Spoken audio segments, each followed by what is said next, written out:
जी। अच्छा मियां साहब, आप किस ग्राउंड पे जा रहे हैं हाई कोर्ट में? भाई आपको पता है जुर्म 324 है, सुबह 324 की बेल लगी हुई है और जो मुल्जम है ना, ये मेरे भाई 6.25 महीने से अंदर है, यानी कि पोस्ट अरेस्ट बेल है।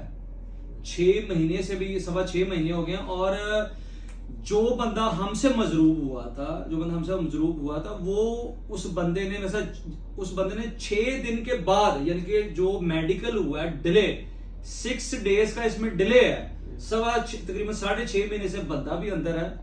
और दूसरी इंपॉर्टेंट बात है, इस एफआईआर के अंदर 3 बंदों को नामजद किया गया। और जो हमारे को अक्यूज, जो 2 हमारे मुल्जमान हैं, उनका भी एट्रीब्यूटेड रोल है कि उन्होंने भी फायर किया। 2 शख्स जो हमारे हमराई मुल्जमान, उनका एट्रीब्यूटेड रोल होना एफआईआर में।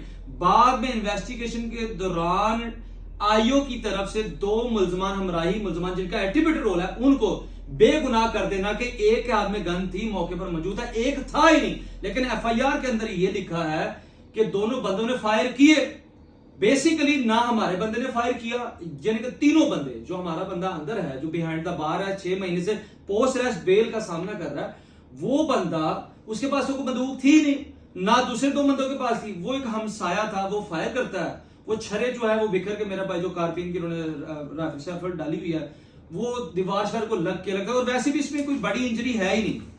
आपके बाद में 324 337 एफएमआर है, 337 सी है, जो बाद में इज़ा की गई हैं।